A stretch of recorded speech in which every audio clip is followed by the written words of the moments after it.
Hello there, everyone, and welcome to another Clash review with me, John Parker, and Me, Joe Cowling, and today we are reviewing episode 6, I believe we're on now. Is that correct? Yep, episode 6. Mhm. Now, this episode was very interesting, mainly to the point of character development, but we'll get on that in a moment. First things first, the plot in this episode was fairly simple and very straightforward, and it was actually one that I liked quite a lot. One that really captivated me a lot as well. Agreed. The basic story behind this episode was that all members of the gang were literally thrown into detention on purpose, while Miss Quill went ahead and got the thing out of her head.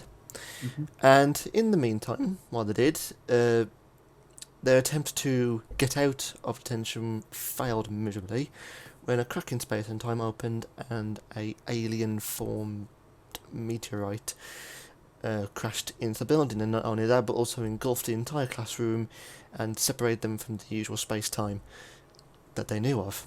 Yep. Now, this rock in particular was quite different compared to any other rock found in the universe, as it contained the sole consciousness of a living prisoner. Well, a prisoner, so to speak. A murderer.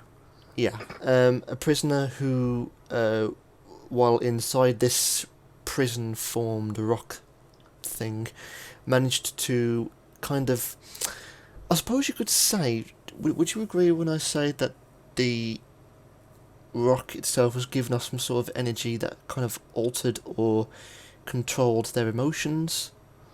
Yeah, I mean, I suppose technically you could say that the energy is some sort of psychic link to the person, and it looked like radiation, but Well, I wouldn't say radiation, but the a type of radiation. the basic- yeah, you know. the basic idea was that it was kind of altering their emotions, kind of taking control, basically, like a parasite.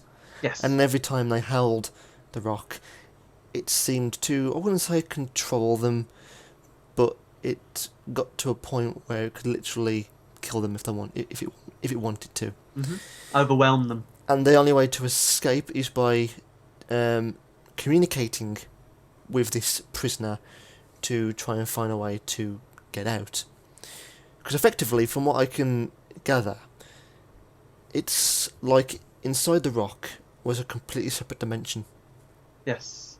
And when the rock broke off and it went through the building, And it also it pulled them in. shoved all the rest of the building that it was inside into that dimension. Yeah, because they were literally inside the rock, basically. Inside the bigger part of the rock, should I say. So technically, because the rock went through the crack, it went into the building. The whole building was moved, but it wasn't moved. It was still in the same place. So that it was like in Doctor Who when the Doctor says sometimes it's been shifted slightly out of time. In this case, it would be shifted out of dimension. So it's still in the same place. It's just in a different dimension. Yep. And the only way to break free is to, well, all they really did was kind of dissolve the rock from the prince's guilt, and that was kind of it. It didn't. Do you remember as well? They did say that the crack was also able to travel themselves through time, and that's why when Quill came back and she says about the fact that they've been gone for a day, did she say? I think she said it was a day. No, the only reason why she said that she'd gone for a day is because of what she went through. She didn't literally mean a day; it's just how it felt. Oh, right. I see. For a you- second, I thought like time travel or something. No, if you saw in the Next Time trailer, she got sucked into that blue lantern thing. Yeah. So they will, it's just that what she's gone through felt like a day. Again, she might have been pulled out of space-time as well into a different dimension. So she might Basically, we never know what time they're in at all. Yeah. So the only way for them to escape is to admit their guilt to a point where the rock kind of explodes and therefore creates a chain reaction that therefore releases them, and the rock just dissolves and disappears. Although not all of it was completely gone, as you saw, because it tried to suck the prince in. That was a little bit confusing though, because Yeah. I'm sure it looked as if the prince had destroyed it using his strength because he was shaking, his hand was shaking, and then all of a sudden it like splinters and cracks open and then explodes. That was But explained. Was it? It was the guilt, because Oh right, yeah. the prisoner could only take so much confession, but the prince, he lost his entire species. Not only that, he's not human.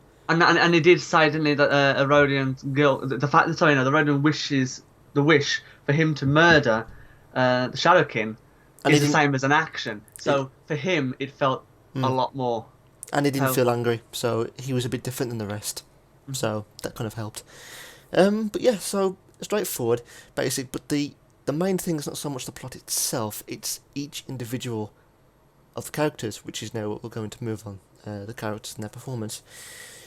As I said in the previous review, I think I did say that we're still waiting to see how well these characters develop and what they're going to become at the very end.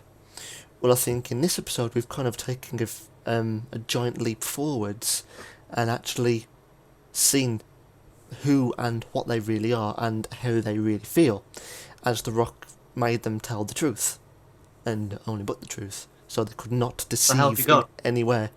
They could not deceive in any way. So yeah, so we got to learn a lot about how they feel towards one another, Mhm. and that's now kind of created a bit of a fracture between them. Mhm. The The truth prince, hurts, right? the prince, and Matthias. Not so much, because I like Matthias. He's I like literally it. got a heart of gold, and he sees things in a very different way, which I really acknowledge and admire. So it might be him and the prince, because I don't think their relationship's fully fractured because of, Matthias' stubbornness. Yes, this was what I said, but that's just what I'm feeling now. Like April said, given And it's time, to be things change. expected as well. So I'm Yeah. sure Prince will get over that. So we got a lot of stuff from these guys. April's feelings towards Ram, vice versa. The way Tanya feels about everybody. So that kind of exploded, and as we saw at the very end, they all just kind of went off in their own direction, and that was it. Mm. So how it's going to work out in the future, we don't know. And of course, Quill now has the Thing out of her head. out of her head. Therefore, Not only that, but she also has a damaged eye by the looks of it. So I imagine that's where it's come from. yeah. Ugh, God. And when you saw in the next time trailer, and then see the thing coming towards her eye. Yeah. So in the next episode, from what I can tell, we're gonna go back a little bit. So we're not moving forwards with the entire series story. We're actually going. Yeah, We're still going it's back. showing and the then, different side. It's yes. showing the different story, the one that we didn't see. So that'll be episode 7, and there's 8 in the series. So the last one will be the big one. Mm-hmm. I don't know whether they confirmed it, and I'm not sure if they said before. Who knows? Perhaps the Doctor might make another appearance, but I doubt it very much. That's just what we're thinking. Do note as well that when Quill came back, and she stated that she'd got that thing out of her head and whatever, she said she was going to shoot the things were going to change. I'm wondering whether or not my little prediction in the past few videos of ours, that she's going to turn a little tiny bit evilish in nature, is coming true. I don't. Yeah, but bear in mind what I said, that she could have let the prince die before she wanted. That was She it. could do, but I think that's just her personality. Well, we'll soon see. We'll soon see. I hope kind of that it does in a way, because it'd be kind of cool. Bit of a cool plot twist. I would like to see her literally keep her good side after what they've all been through. You see, so who knows? We'll see. As for writing and continuity, not much I can really say on that, to be honest. The main point about this episode was the way the characters were with each other, and how they've literally now fully developed as we know who and what they are and exactly how they feel. So that in itself is kind of a big twist in the entire series, as what the events have happened just will kind of impact on their future together, not just in this series but in every single one afterwards. Mm-hmm. So this is literally set in motion a series of events that will ultimately conclude their true friendship. Mm-hmm. So that's pretty much it, really. That's all I can really say. Anything you want to add, John? No, just that the episode was fantastic. I absolutely loved the way it was written. I loved the way it was produced, and I loved the way the actors really conveyed their feelings when telling the truth. Mm-hmm. I also loved the fact that the dimension that they were inside was somehow refractoring physical objects. So, for example, when Prince put his arm through the black mist, I'll call it, his arm came out the other side in just slightly shifted to the right. So it was like he was looking at it in front of him. Mm-hmm. Does that mean that any object that goes through that quote unquote mist gets pushed to the right a bit, like a light reflection, light refraction, I should say? Well, I'm overthinking it basically, but I just thought it was really interesting how he put his arm through and he'd see it in front of him. I thought it would probably go through like up above him or something like that. You know? No, well, they probably weren't in a dimension, but they were probably likely taken out of their own space-time and put into somewhere completely different. I mean, it looked like space-time was looping around them. That's why they couldn't get out. That could be a probability. So you never know. We'll never know.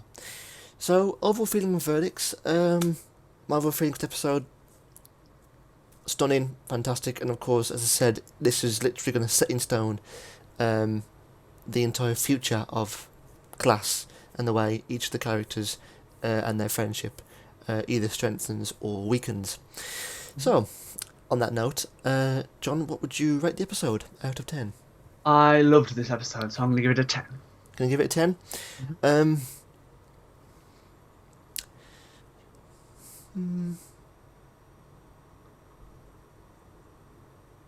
Yeah, you know what, same for me. I'm going to give it a 10.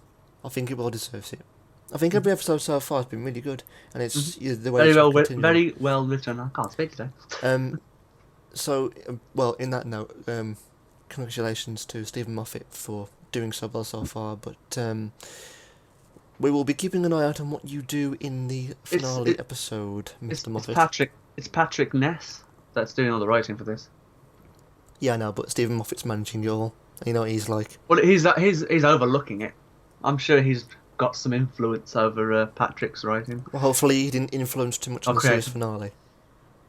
Mm. I wouldn't put it past him. I think the only link that Stephen Moffat has in it really is to keep the continuity with Doctor Who, and to be honest with you, they've kind of separated themselves a little bit from Doctor Who. I think I don't think there's much link. But they've given they've given a good link though between references, which I think is really important, and they've done really well so far. Well, I personally think that Stephen Moffat has let loose with Patrick and the rest of the team. Mm-hmm. I think the show is going in a completely different tangent, with a link with Doctor Who, of course. And I think it's fantastic. And that's why I can't wait for season 10 of Doctor Who. To be honest. Yeah. Well, no, not season 10. Sorry, season 11. Whenever the new writer comes in, anyway. So, anyway. On that note, we will leave you guys with that. So, thank you very much for watching, and we'll see you in the next video. Bye for now. Little Geek Inside out, guys. Bye-bye. Bye-bye. That is all we have for today, folks. Join us again next week on another Saturday Geeks video to find out what adventure we embark on next. Thank you for watching. Feel free to like and comment on the video below. Remember to subscribe so you can keep up to date with our latest videos. Till next time. Take care, stay safe, and remember, let your geeky side out. Toodle pip. Toodle pip.